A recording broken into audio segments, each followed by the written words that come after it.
Shalom, shalom, shalom. Selamat pagi masyarakat iman yang dikasih oleh Tuhan. Kita bersyukur hari ini Tuhan kasih kita kesempatan untuk boleh mengawali hari ini, minggu ini, dengan berdoa, dengan membaca firman-Nya dan minta petunjuknya agar jalan kita tidak salah dan kita menemukan sukacita. Mari bersama-sama kita pujikan NKB 154, NKB 154 bait pertama dan kedua. Setialah, setialah. Setialah, setialah selama hidupmu. Ikuti jalan Tuhanmu dengan tetap teguh. Meski penuh derita di dalam dunia, tetapi jangan kau gentar, tetap setialah. Setialah, setialah mengikut Tuhanmu. Bersaksilah di dunia tentang penebusmu yang mati disalibkan di bukit Golgota, tetapi dia bangkitlah, besar kuasanya. Mari kita berdoa. Tuhan, ajarkan kami boleh setia seperti Tuhan kepada dunia, dan kami mau belajar untuk membawa diri kami untuk tetap fokus, bersaksi di tengah-tengah dunia yang Tuhan anugerahkan kepada kami. Sebentar kami membaca firman-Mu, mampukan agar kami mengerti dan memahami. Kami serahkan dalam nama-Mu kami berdoa. Amin. Bapak Ibu Saudara, bersama-sama kita buka Ulangan 11 ayat 1-7. Ulangan 11 ayat 1-7 akan menjadi bacaan kita pada pagi hari ini. Dengarkanlah sabda Tuhan. Haruslah engkau mengasihi Tuhan Allahmu dan melakukan dengan setia kewajibanmu terhadap Dia dengan senantiasa berpegang pada segala ketetapannya, peraturannya dan perintahnya.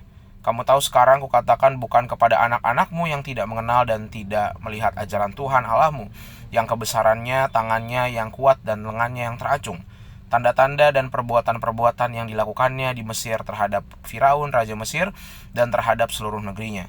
Juga apa yang dilakukannya terhadap pasukan Mesir dengan kuda-kudanya dan kereta-keretanya, yakni bagaimana ia membuat air laut Teberau meluap meliputi mereka, ketika mereka mengejar kamu sehingga Tuhan membinasakan mereka untuk selamanya.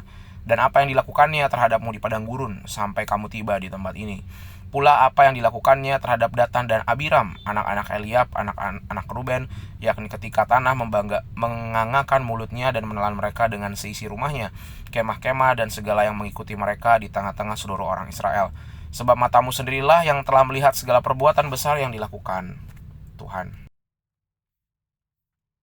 Bapak Saudara, akan sangat sulit meyakinkan seseorang yang mungkin dia belum pernah mengalami, dan kita cerita kalau belum ada bukti dan dia tidak rasakan sendiri, rasanya susah. Misal kita bilang, kita tidak akan bisa berkata kepada orang kaya yang sangat kaya kan, wah kamu, aduh capek banget kalau harus bayar tunggakan listrik. Orang kaya gak ngalamin. Atau kebalikannya, mungkin bagi kita yang mungkin punya perusahaan, punya toko, punya harta, waduh gak kebayang nih, takut kalau hartanya direbutin sama anak-anak, kalau orang-orang yang gak punya apa-apa. Jadi kalau orang yang gak punya dan gak mengalami apa yang terjadi pada hidup seseorang, maka akan sulit meyakinkannya, karena kita gak pernah di posisi itu. Nah, ini juga terjadi yang dialami dalam bacaan umat. Musa mengenal betul hatinya orang Israel. Dan orang Israel itu adalah manusia yang pada umumnya, mereka diberikan perintah untuk mengasihi Tuhan dan melakukan segala perintahnya. Dan perintah ini harus diikuti dengan satu dasar, bahwa mereka harus taat terus-terusan. Dan perintah ini disampaikan dari generasi ke generasi. Kalau yang generasi bersama-sama Musa mungkin paham, Oke, kita harus taat sama Tuhan karena kalau enggak kita mati. Dikejar bangsa Mesir, dikejar sama tulah-tulah, kita dikejar sama bangsa-bangsa. Tapi bagi anak-anak atau cucu-cucu yang enggak mengalami, yang sudah sampai di tanah perjanjian, enggak akan mengerti dan pasti akan memberontak dan membantah. Kenapa kami harus taat? Jadi kalau belum mengalami secara langsung campur tangan Tuhan ketika menolong mereka keluar dari Mesir, melewati setiap tantangan dan kehidupan pada alam pada saat itu di masa-masa di padang gurun, maka akan sulit bagi generasi-generasi setelahnya untuk bisa taat dan setia seperti generasi awal.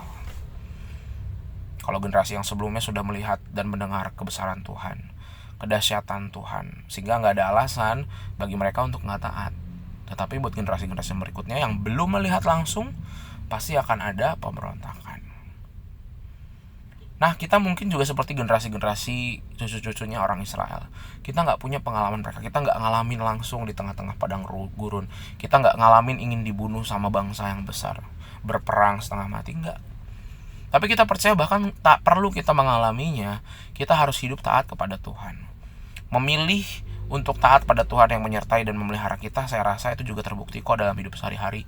Mungkin kita nggak sedramatis orang-orang Israel, tetapi hidup kita juga dipelihara kok. Hidup kita juga melewati pergumulan yang nggak mudah, menghadapi keluarga, tantangan dalam pekerjaan, dalam pelayanan. Dan Tuhan ingin kita untuk senantiasa percaya padanya, tanpa harus mengalami kesulitan dulu baru percaya Tuhan. Jangan sampai kita dihukum dulu, masalah dulu, baru makin dekat sama Tuhan. Sehingga mari sama-sama hari ini kita belajar. Kita mau taat dan setia kepada Tuhan tanpa perlu dihukum dulu. Gak perlulah kayak anak kecil seperti anak bandel. Kita mau sama-sama taat dan setia kepada Tuhan, melakukan perintahnya seturut kehendaknya. Amin, mari kita berdoa. Tuhan, terima kasih melalui firman-Mu hari ini kami belajar bahwa kami harus taat dan setia kepadamu. Dan biarlah kami belajar seperti umat, tanpa perlu melihat, kami tetap percaya. Berbahagialah setiap kami yang melakukan dan taat dan percaya tanpa melihat. Kami serahkan kehidupan kami hari ini. Kami mau beriman kepadamu, dalam nama-Mu kami berdoa dan bersyukur. Amin. Selamat pagi, Tuhan Yesus memberkati. Tetap bersemangat.